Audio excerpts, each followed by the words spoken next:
So, if you can open up your Bibles to chapter 7, and we'll begin.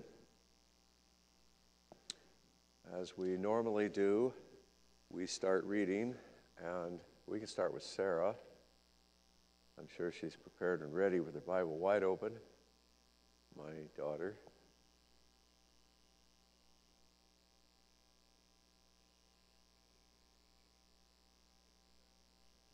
She's my seventh daughter with the 7th chapter of Daniel.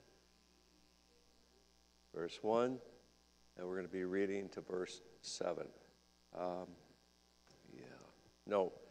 Verse 3, mistype. 1 through 3. Go ahead, Sarah.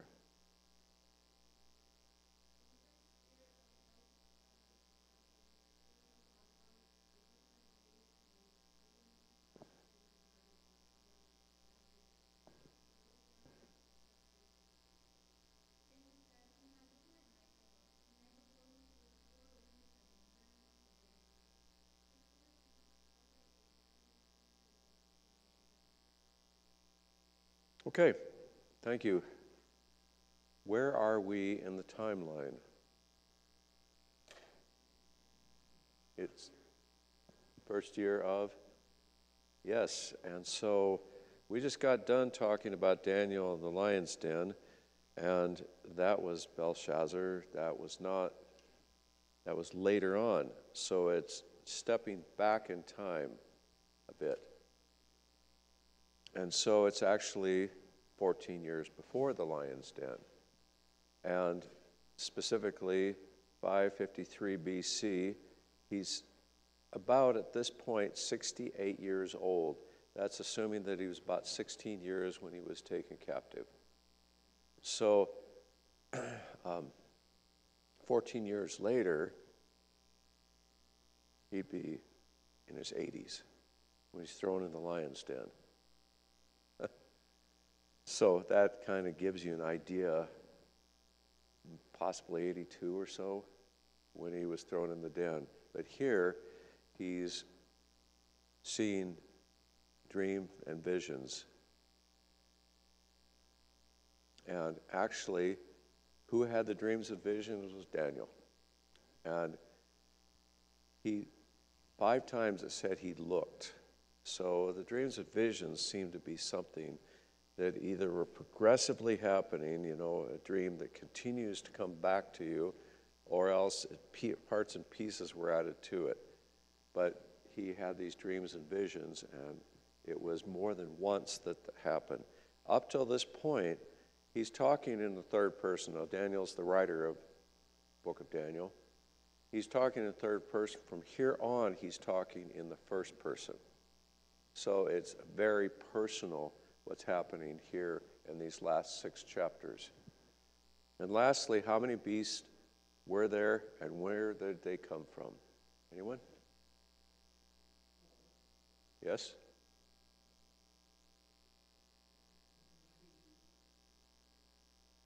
Okay.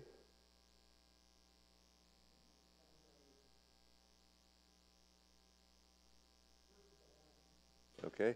Well, we're not going to go into what they are yet. But they came from the sea. So that's the Mediterranean or the Atlantic or the Indian Ocean, or what sea are we talking about? If a Jew talks about the Great Sea, what's he referring to? Mediterranean. Thank you. Mediterranean. So we have to get specific, because a lot of times people will interpret things based upon their own experiences. So we as Americans we don't maybe, but others can, that, well, we're talking Atlantic Pacific because that's obviously about us, right? And God's going to set up his kingdom in America, right?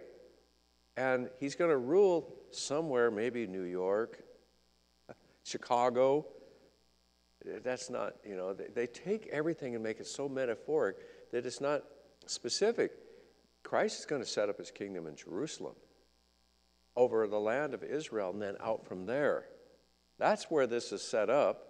And the Great Sea is the Mediterranean, so they're coming out, and it's affecting the whole European area. Now, as we look at these beasts, we will be talking about each one of them, and this seems to be an overlay over Nebuchadnezzar's dream also of his kingdoms. Now, we went through that. The last time I taught, ironically, it was that, Nebuchadnezzar's visions and dreams. So I get the visions and dreams. I want to make a disclaimer here. When you're talking about prophecy, you don't fully know until it actually comes happen. And this all hasn't fully come true. Now, there are things that are very specific. As we go through, it's kingdoms and kings. It talks about that, so that we know for sure. And it appears like, based upon this and other passages, that we're looking at future tense, and we're looking at kingdoms yet to come. So when we look at that, but I would like to disclaim again, when Christ came, they didn't understand him coming. They didn't see it. There was very few that got it. You know, Simeon got it, Anna got it. There was very few that really understood. Now, there was righteous people, Joseph and Mary, and there was other righteous people, but their teaching had gotten so kind of skewed that they didn't understand when it actually started happening. So I'm giving that disclaimer, and I'm giving you the popular opinion or view, and I tend to hold to it, but I also want you to know that some things may not be what they think or what it appears to be. So, and Melody, actually, I'll give a quote from her. She doesn't like studying prophecy because it's all over the place and there's so many different views and opinions, especially when you get into the book of Revelation. It just goes all over the place. And we hold to a pre-millennial, tribulational view in this church, and I do too, until that happens and I'm still here. Then it's going to be mid, and then after that it'll be post.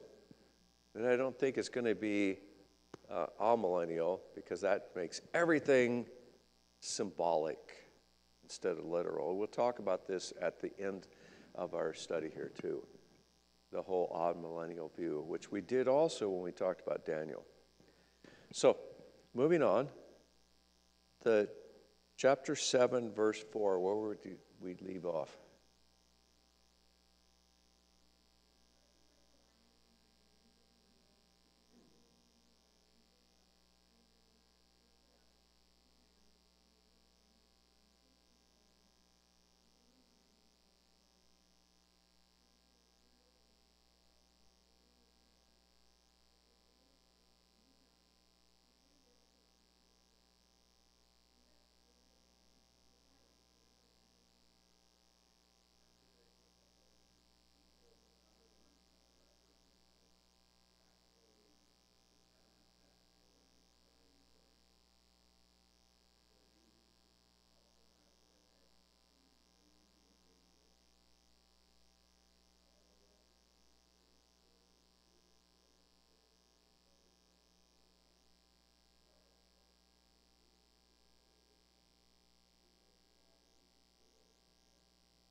Okay, thank you.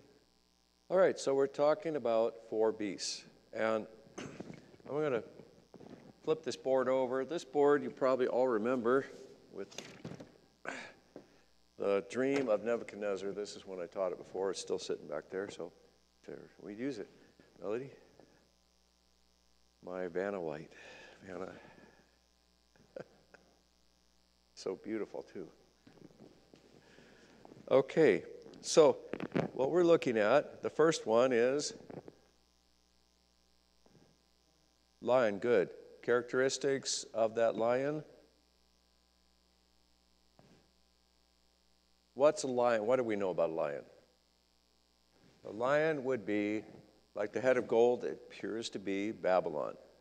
Okay, so if you were to meet a lion, what would you expect of a lion?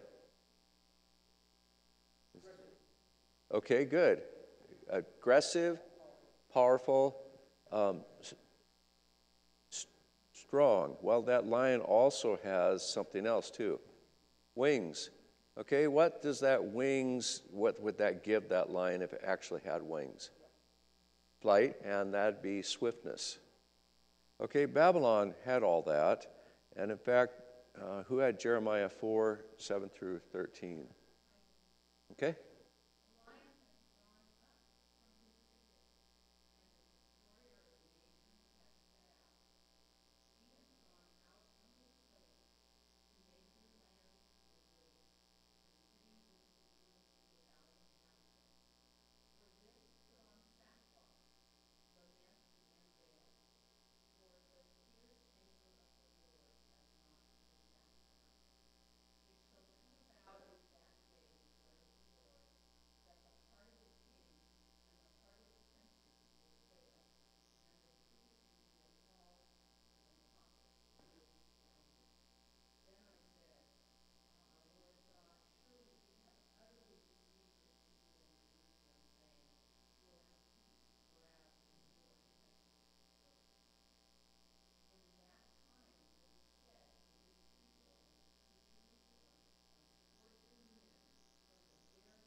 Okay, it used the wing mentality, it used the lion mentality. This is talking about Babylon.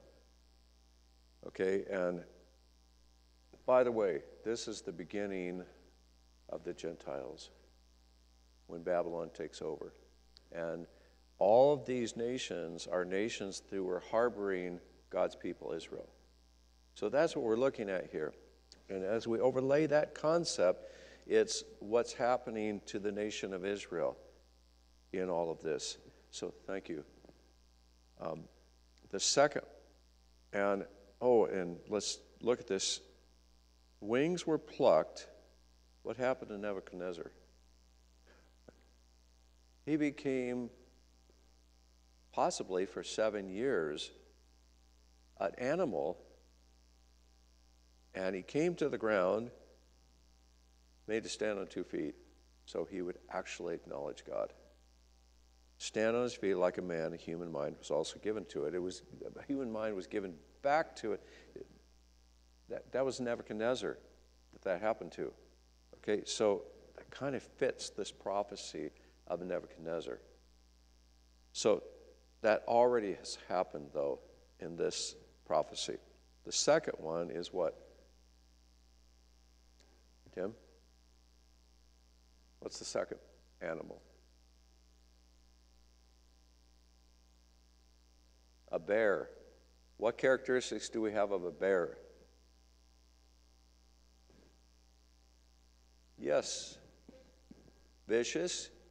Can be. Now, Timmy saw bear prints in our yard last night with the snow, and he thought it was a bear and also a cub with it through our yard. Every once in a while we get bears coming through there. So, interesting. They're formidable. They're strong. They can be vicious if backed up, especially if they have a cub. A mama bear is not something to be trifled with in between the cub. And yet this bear has a couple of things about it. Resembling a bear, had raised up on one side. It was kind of unbalanced. So this is two nations, the Medes and the Persians, and one was stronger or more powerful than the other one. Gives it kind of that lopsided thing with this bear, and yet it's very powerful. And it had 3 ribs in his mouth, between his teeth, thus they said to it, rise, devour much meat. Some people believe the 3 were Egypt, Assyria, Babylon. Now, each kingdom is progressively larger as you look at the territory that they possess. Okay, to the point where the last one will possess the whole world. It will be a world power, and nobody flees from it. I went out evangelizing in Iowa last year, and one guy said, and I was talking about Christ coming back, he said, well, I'll just hide in my camper. It's like, you're not even going to hide from the Antichrist, let alone Christ, God, knows all, and you're going to hide? That's really arrogant and stupid. Anyway, this beast is very powerful, but not graceful like the lion. Have you guys ever played with a cat? They don't really fall down very much, do they? And if they do, they're up real fast. You know, they're quick, and they can jump way further than a bear can. I mean, a full-grown lion can jump straight up 14 feet. 14 feet after being shot. Can still do that. And so they're not as graceful, and they're not as great a kingdom as the first, but they have bigger areas. So it's not about size. It's about wisdom. So, and we also know that the first kingdom was the head of gold, and according to God, it was the greatest kingdom. It was the greatest. So everything else is lesser compared to that. What's the next beast? David? Leopard. Good. And what are leopards known for? Speed. Yeah. They go, what, 70 miles an hour? They're really fast in short distances. And let's see. Behold, there was one like a leopard, which had on its back 4 wings as a bird. The beast also had 4 heads. Dominion was given to it. Okay, so we're going to overlay that one with Greece. Now, what happened after Alexander the Great died? Anybody know? You're going to take Dean's place because Dean's not here. And Dean would answer this. Separated into his sons, 4 sons, 4 heads. And so that's where the 4 heads comes in. And we can see that too. And dominion was given to it. And then what's the 4th beast? 4th beast? Anyone? It's not given a name, is it? It's just called beast. Yes, iron teeth. Well, the iron teeth, we kind of surmise that as the Roman Empire, but it's the beginning of the Roman Empire that Rome was known as iron, and in Nebuchadnezzar's vision, it was iron and clay. So there's similarities, devoured and crushed and trampled down the remainder with its feet. It was different from all the beasts that were before it. It had 10 horns. So in the analogy as we walk through this, the 10 horns plays into that. It's not as strong. It's a little bit brittle, but it's iron, and it crushes everything else. Okay? Who had Habakkuk? We missed that. Habakkuk 1:8. This is the leopard.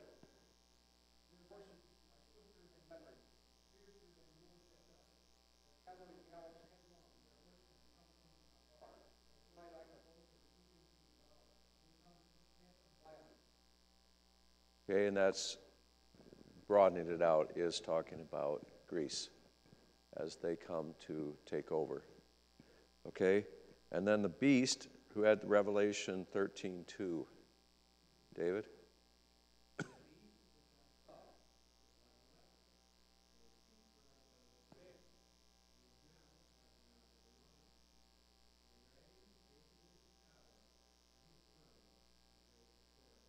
Okay, so he's kind of a mongrel. It's a mix of different animals, and he is different than all the rest. He is dreadful and terrifying.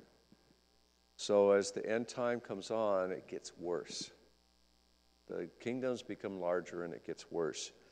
And then the stage has changed. Chapter 7, verse 9. Who did we leave off with? I think you are, yes.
Okay, good. Okay, so here we have stage is set. Who is viewed? The Ancient of Days. Who is that? That's God. Okay. Revelation 1:14. Is that yours, Dave?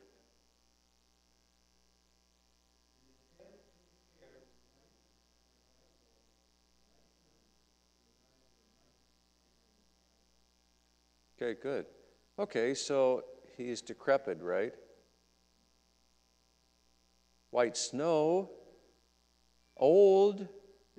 Al, how are you at picking up those bales anymore? We talked about that. I went over it when they were baling. Tim was over there and a few other young guys. Al chose young guys. And Al's watching them work. And, you know, that's our mentality in America, isn't it? That white hair is decrepit. They didn't even overlay the concept of wise. We're just like, you're done. We're ready to Kevorkian you. I'm being blunt. Right? You know, that's how they see it. In America, it's like, seriously? That's not God. It's wisdom, power, prestige, not to be trifled with. We have a very skewed opinion of that whiteness. You know a better vision? How many of you have seen The Return of the King? You know, the movie? And Gandalf fights against this Bogard, fiery beast, and basically dies and comes back. And he's, instead of the gray wizard, he is now the white wizard. There's nothing weak about this guy. He takes over. He takes names and kicks, you know what. Anyway, that's kind of, but he's kind of the image of Christ because he dies. Ancient of Days never dies. He's forever. Okay, so that's what the stage is. Took his seat.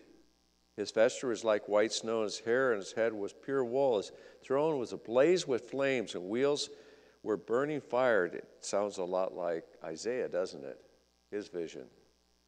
A river of fire was flowing and coming down from before him. Thousands upon thousands were attending him. That looks a lot like Revelation, doesn't it? I mean, for those who have read this. And myriads upon myriads were standing before him. The court sat, and the books were opened.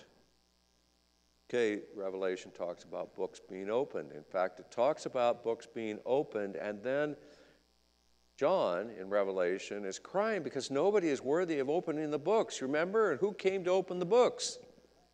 The Lamb. And then it takes a quick step away here, verse 11. Then I kept looking because of the sound of the boastful words. So there's kind of a parallelism going on, which is what Revelation shows too, isn't it? down on earth, one thing's happening up in heaven, a whole nother thing is happening. So I think that's why it shows this. And he's having boastful words. He's doing all sorts of stuff, which we're going to go into. And the horn was speaking, that single horn that's from the 10. I kept looking until the beast was slain and his body was destroyed and given to the burning of the fire. It's kind of cool because it gave us the end result of him, right? And then they're going to go into detail. But then it says, as for the rest of the beasts, now it's looking back, their dominion was taken away, but an extension of life was granted to them for an appointed period of time. So they had a much longer period of time than that beast had. That beast, we come to find out, had 7 years. Times, and half a time. Okay, we'll touch on that a little bit too. But he's for a short time. The other ones had long periods of time, and some very long. This iron kingdom has gone on for a long time. This falling of the Roman Empire, and then eventually coming to 10, and then to one that takes over the 3. And I kept looking in night visions, verse 13, and behold, the clouds of heaven. Now we go back up to heaven, just like Revelation does, back and forth, earth, heaven, earth, heaven. I look at the night's visions. Behold, with the cloud of heaven, one like the Son of Man. What did Christ call himself? Son of Man and the Son of God. Both titles used all the time. And he came to the Ancient of Days, was presented before him. And to him was given dominion, glory, and a kingdom that all the peoples, nations, and men of every language might serve him. His dominion is an everlasting dominion which will not pass away, and his kingdom is one which will not be destroyed. So you've got Christ being introduced. Chapter 5 of Revelation, I'm not going to read the whole book of Revelation. You'll have to go to it yourself. Chapter 5 talks about who is able to open the book. And it says, the Lamb that was slain, the Lion of Judah. It gives both his titles there, because he's going to come back as a lion, but he was the Lamb when he came the first time. That's what's going on here. This Son of God that came the first time, the first advent, we see him as this meek and mild, and we kind of overlay that way we look at him, but we miss that he's also the lion. And he's going to be tough. And when he comes down, he brings the saints and the angels with him to rule the world. And when he starts ruling, from there on, nobody opposes him. He will be the power. And from there on, that's what's happening here. It's kind of cool. That's the king we serve. That's the king we who believe come down with him. Now, we also have to know that Daniel's looking at this from a Jewish point of view. So you've got to not lose that, because this is Israel he's talking about. Now, we become part of it. We're grafted in. But at that time, the church has not been introduced yet. It was the mystery. And the church will also, in Romans chapter 9, will then come to an end, and the nation of Israel will be grafted back in. Okay? Don't miss that, and they will come in as 100% believing nation. Don't miss the prophecies. Read those chapters.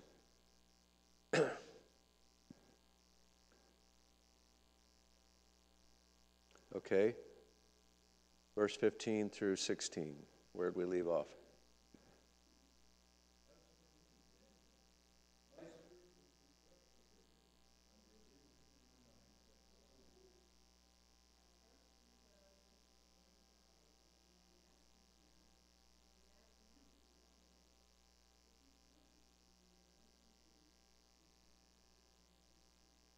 Now, wait a sec. Daniel has the gift of dreams and visions. What's going on here?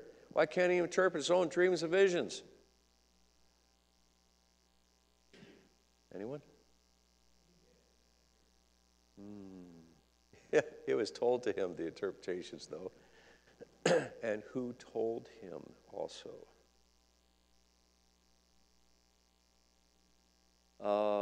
Anyone? Okay, so he could not. I have a theory on this. Here's my theory. Each one of you are given a gift, and I think maybe 2 gifts. I don't know. We're all supposed to do all the stuff, but we usually have one prominent thing, right? And if I was to ask you, most of you could probably say what your gift was. Most of the gray hairs here could tell me. Maybe some of the younger ones haven't quite gotten it yet, and there's things, as you start enjoying the gift that you have and people see it in you, that's a great way to find out what your gift is too. Because people will say, yeah, you have, may not be right, but Daniel had a gift, but, when he had his own, he had a need. And we all have need for each other, don't we? Now, the gifts help each other. None of us have it all, and even Daniel didn't have it all. And that's why I think he wasn't given the gift, is because he needed also to be helped. I think that's why he did not interpret his own dreams and visions. Doesn't say here, that's not biblical. Just that's an extra, and I hope I'm not in trouble for it. So that's my opinion. So who gave him that? Well, Daniel 8:16. Let's look to that. Daniel 8:16. It says, "And I heard the voice of a man between the banks of Ura, and he called out and said, 'Gabriel, give this man understanding of the vision.'" So Gabriel. And then let's look at 9:21. Gabriel is a pretty powerful angel. 9:21. "While I was still speaking in prayer, then the man Gabriel, whom I had seen in the vision previously, came to me in my extreme weariness about the time of the evening offering."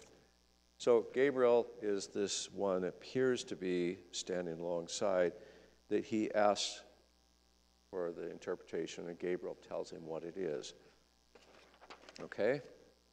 So now we're at 17:22, and Daniel's distressed. We're going to go more into this distress, but the distress appears to be distressed over the last beast. That's where and you got to understand, it's his people being taken care of by these nations. This last nation is not very nice. Where are we at 17? That would be over here. Lou?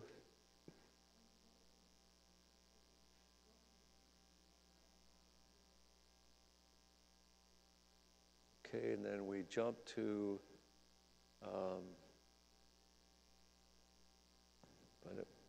take it back there.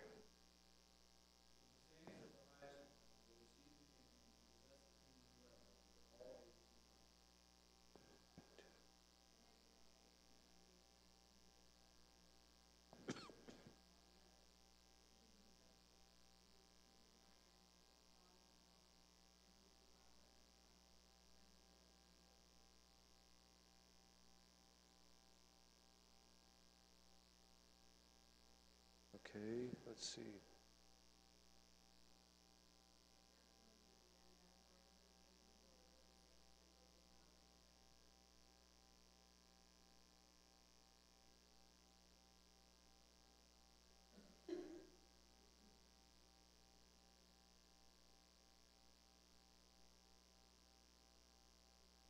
"22.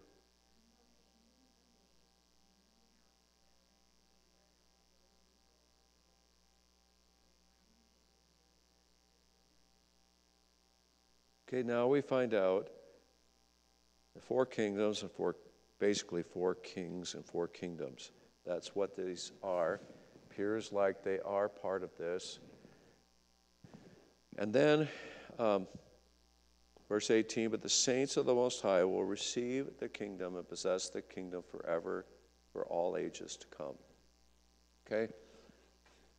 Do you consider yourself a saint? Now, I realized when this was given, it was talking about the Jewish people, but we are grafted in. And we are saints if we believe in Jesus Christ. So what makes a saint? Anyone? Well, yes, Daniel. Yes, and believing in Jesus Christ as your personal Savior, and perseverance to the end. All that plays into being a saint, fruit, all of that. Okay, so how are you at miracles? 2 noticeable miracles and you're dead? That's what what Catholics would say. You become sainted if you do a couple noticeable miracles and you've had to die. There are a couple of exceptions, but they still didn't know. How are you at miracles? Sarah, are you good at miracles? Him? Miracles? No? Not yet, at least. Of course, you're not a saint then, right? I was talking and teaching a Catholic friend of mine, and we were just reading through the scriptures, and I'd come across, we were going through the epistles, and Paul wrote, to the saints of Ephesus, to the saints of Philippi, to the saints of Corinth. And it's like, Corinth? Really, Corinth? There's no saints there. That's the saints. We're saints now, not just when we get up there. Okay? Just so you know, that was a freebie. Anyway, the saints of the Most High One will receive the kingdom and possess the kingdom forever and ever. I think that kind of shoved it in there just to encourage us. Because that's the end of the story, right? Because all these kingdoms come, they don't do it very well, and we're going to get the kingdom. And it's not the kingdom. Where did they rule, by the way? This earth. Where are we going to rule? This earth, right? I mean, anyway. Then it goes on, I decided to know the exact meaning of the 4th beast, which was different from all the others, according to exceedingly dreadful, with his teeth of iron, his claws of bronze, which devoured and crushed and trampled down the remainder with his feet. So it destroyed all the other kingdoms. Now, if you look at Rome, Rome borrowed everything from all the rest. There was very few things that were specifically they created. They just used everybody else's stuff. They were very Grecian. Their language was Grecian. Their architecture was very Grecian. One thing that made them very unique was their road systems. That was very new. But a lot of the rest, when you study that and teach it, you find that they just borrowed everything. It crushed all the others and just borrowed bits and pieces from everybody. And that's what this 4th beast is. He's a mongrel. He's a combination of all the rest. Remember, we read that passage. So he crushes all. The 4 beasts, the 10 horns, what makes the single horn different? It says here, 10 horns were on his head, and the other horn which came up before which the 3 of them fell, namely that horn which had eyes and a mouth, uttering great boasts, which was larger in appearance than its associates. So it started small, and it started growing larger and larger and larger, and it crushed 3 of the horns in its growth, and it became larger than the rest. This is important because this is the times that we're talking about that we could be living in as that horn starts growing. Now, I find it interesting when you look at, people thought this was coming at different times in our history, like Hitler, growing, getting larger and larger, and that Hitler could be that beast, that Antichrist, and the 10 come and market all that. And you know what? I have a theory on that. I'm going to get in a little trouble with all my theories, but I had a great mom, and she told me a lot of stuff, and I just... Anyhow, I think Satan is putting these nations, shoving them from the behind because he wants to see this happen. His destructive nature, his lying and his murder, he just wants to see it happen, and he's bringing this to culmination. And Christ says, no, it's not time yet. Crushes it down, uses America to come in with their planes and everything, and starts developing stuff to... I mean, we just barely did it, by the way. Hitler made some bad choices, and you want to study about it, him taking over Russia. That was not very good timing. If he'd have focused otherwise and then taken Russia later on, it might have been a different outcome. But it really isn't because God had the ultimate say, right? But I think Satan wants to see this happen. Look at the spiritual things going underneath everything. But we know that the saints will rule. And he's waging war with the saints and overpowering them. Okay? That war is taking place. He hates the nation of Israel and he hates believers. And so he's going to wage war with this. A spiritual war going on. As he gains power, he's going to focus on Christ people. That's what makes him unique more than the rest. More than the rest. And the Ancient of Days takes over. How does he take over? It says, verse 22, and then the Ancient of Days came, and judgment was passed in favor of the saints of the highest one, and the time arrived when the saints took possession of the kingdom. So in this case, all the other kingdoms were overcome by another kingdom. But in this case, he takes over and he destroys. And remember, he destroys by fire. Verse 11, and his body was destroyed and given to the burning fire. What is that? Hell. He's cast in the lake of fire. That's what Revelation talks about. It happens to this horn. Read Revelation. Interesting passages. And passed for the saints, that he took possession in his court. Verse 23 through 28. Where are we at?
Let's stop there for a minute.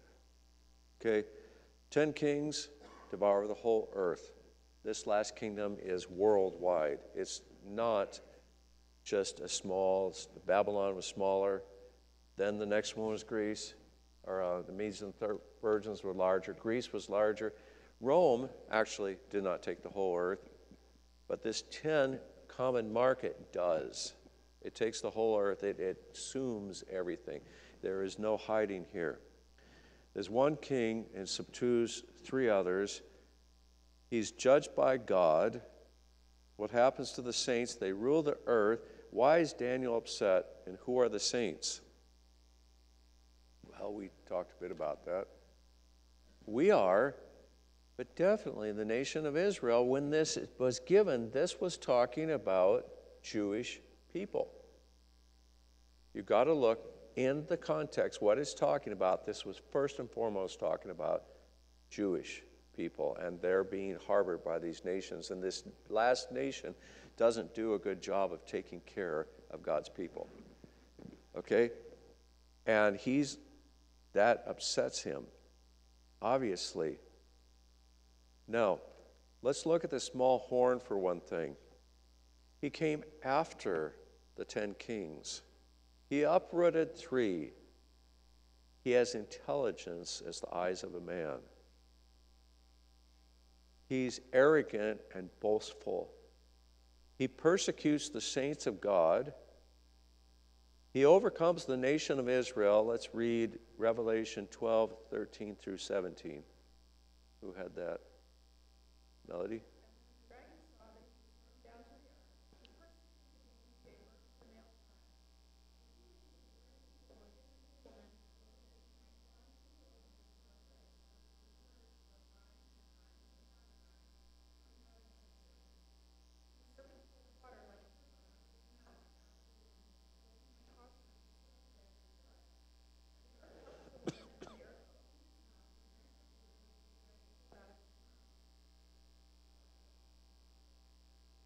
Revelation now 17:7?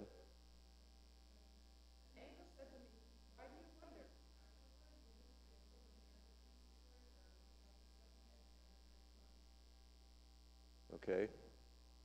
The woman is symbolic of Israel, and the beast is this horn. Okay? And again, who judges this beast? Who had Revelation 19 and 20? Okay, Lee?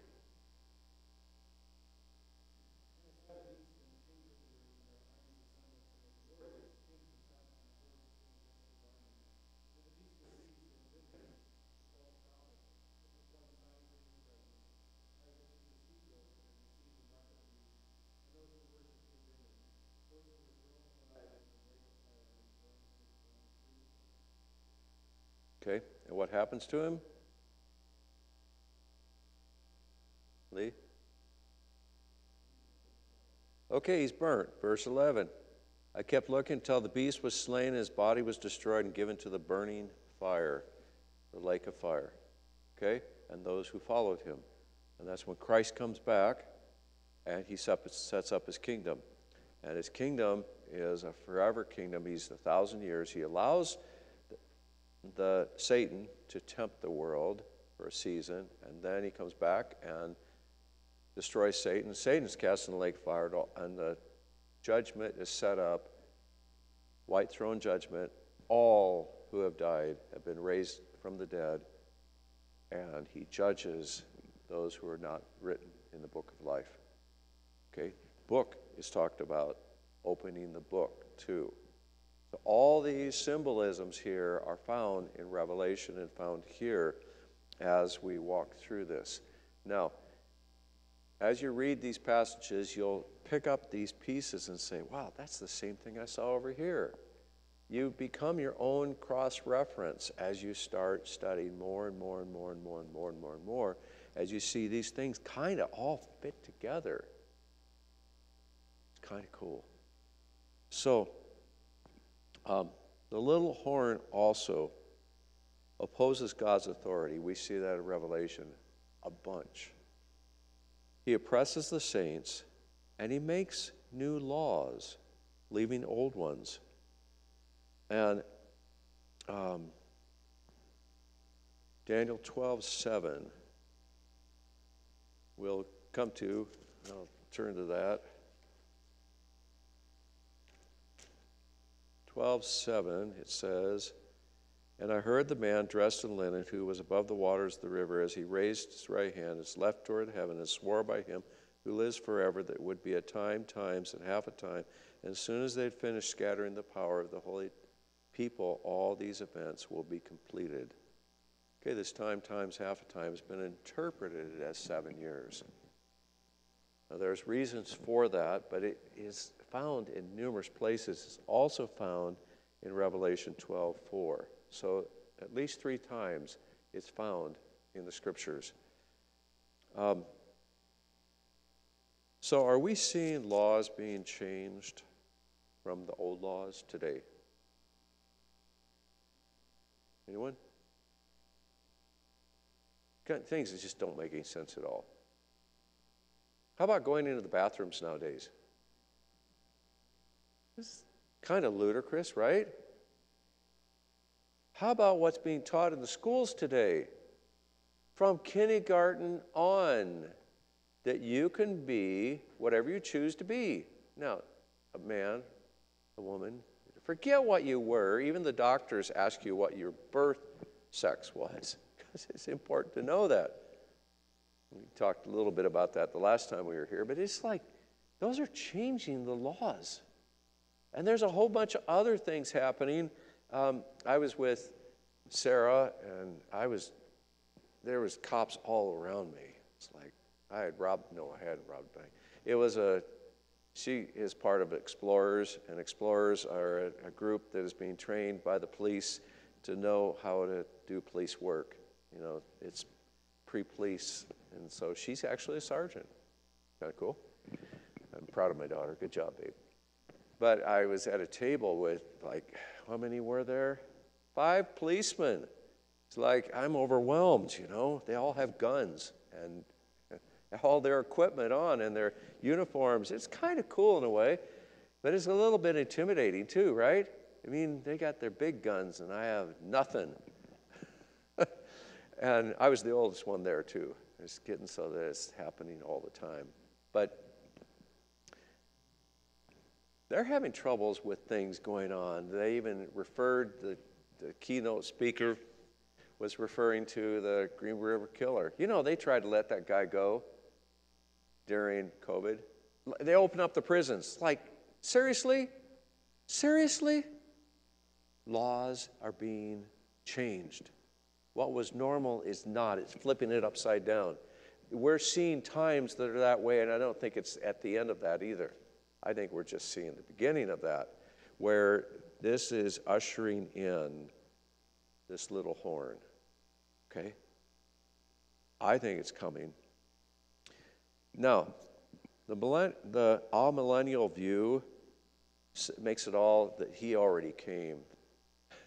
Did he ever take over the nation of Israel? Did he ever rule the whole world? Did he ever? I mean, there's tons of things here. Arrogant, boastful, overcome 10 nations. It just hasn't happened yet. There's so many things. He hasn't, I mean, Revelation talks about him sitting and proclaiming himself God in the temple. The temple's not even built. It's just not happened. We're missing a whole lot of pieces that all millennials assume, which isn't the case. Okay? So there's so much more here in this passage that a person could talk about and cross-reference, and Jeff will probably clean up the mess after I get done when he comes back next week.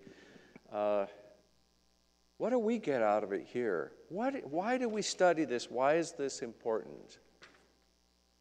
Why? And Jeff would say this is a summing up time. What do we get out of this? Anyone? What? Yes.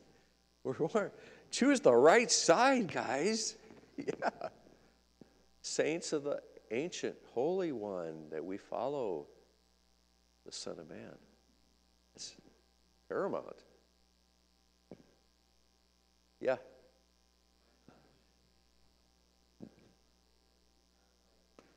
Mm-hmm. Mm-hmm. Yeah, in the meantime, it could get rough. We need to know that too. Thank you, Daniel. Anything else? Yes.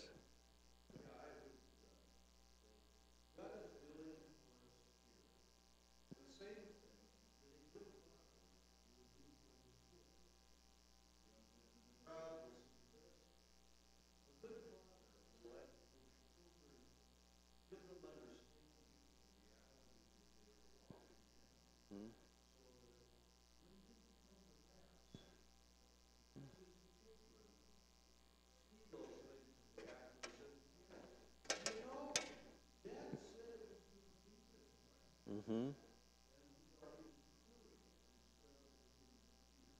Yeah.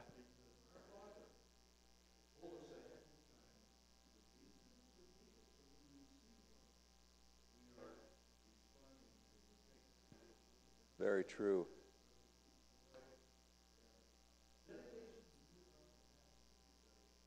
Right. Very good. Yeah, and I see like 3 times it talks about the saints here. It prepares us. Very true. Tim, when we go out on jobs, how much do we talk about stuff? All the time. Yes. Yeah. Yeah. Even when it goes through hard times, we know we're going to win out in the end. And how many of you guys remember J. Vernon McGee? A few of you, they're the older ones.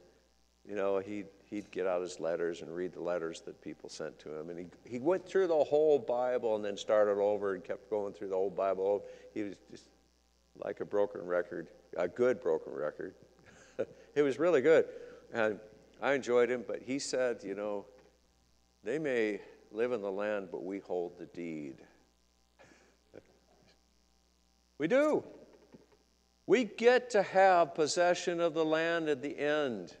We come back with the Son of Man, and he's fearsome when he comes, but we're behind him, not in front of him. That's a good thing. And we come back with him for those who have already gone on before. And some of us are close to that going on before as we look at gray heads. Let's close in prayer. Thank you, Father, for your watch care upon us. I pray you bless this time and these people, and I pray that church service would be great and you would be glorified. In Jesus' name, amen.